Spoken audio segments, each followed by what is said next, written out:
He had promised me forever, whispered vows under a night sky painted with possibilities.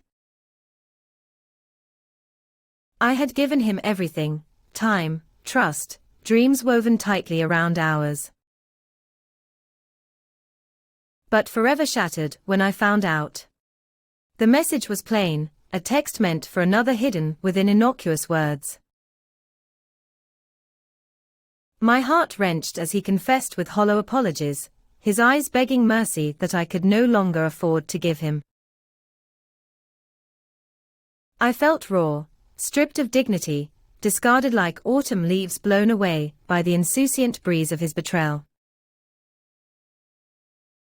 My vulnerability lay bare as he walked away, and for a moment, I was nothing but a husk of the person I once was. That's when I chose to leave. Packaged in the dim hours before dawn, I gathered what small shards of myself I had left and walked out into the unknown. With no direction but forward, I resolved to rebuild. The days that followed were heavy with silence and self-doubt. I wandered through towns and cities, the anonymity of strangers comforting in a way familiarity never was. I devoured books in public libraries, their pages a refuge, their lessons a compass guiding me towards forgotten parts of myself. I learned to savor solitude. With each sunrise, I rediscovered fragments of my identity, piecing them together to form someone new, someone whole. I found peace in routine, in the morning ritual of coffee and contemplation, in the evening solace of a walk under forgiving skies. And beneath it all, a quiet fire burned, the determination to never be left in shadows again. Years passed and I emerged transformed. The person I used to be seemed a distant memory, a cocoon now shed. I was successful, self-assured, the architect of my own life, a life that did not orbit around anyone else's approval or affection. I stood strong, a landscape of scars now a testament to my endurance, not a restraint of my past. Then, fate offered me an unexpected script, a request to speak at a conference in the city I had left behind.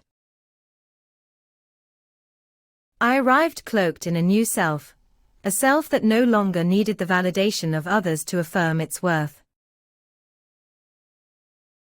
The conference was a blur of faces and voices, none of them more momentous than his. And there he was, in the audience, a spectre of my past brought vividly to life. His eyes widened with a kaleidoscope of emotions: surprise, regret, recognition. He was unchanged, yet diminished in my gaze, merely a character in a story I no longer longed to tell. And there I stood, on the stage, words woven from resilience and resolve.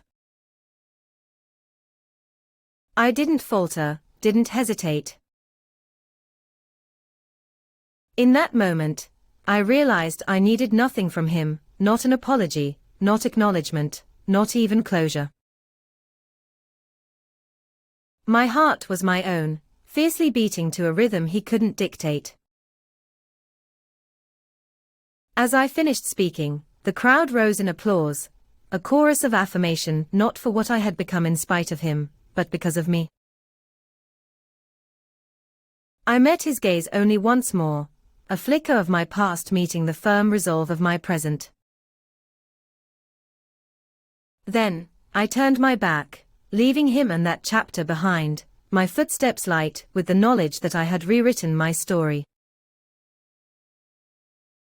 There is power in walking away, and even more, in learning to return without needing to stay.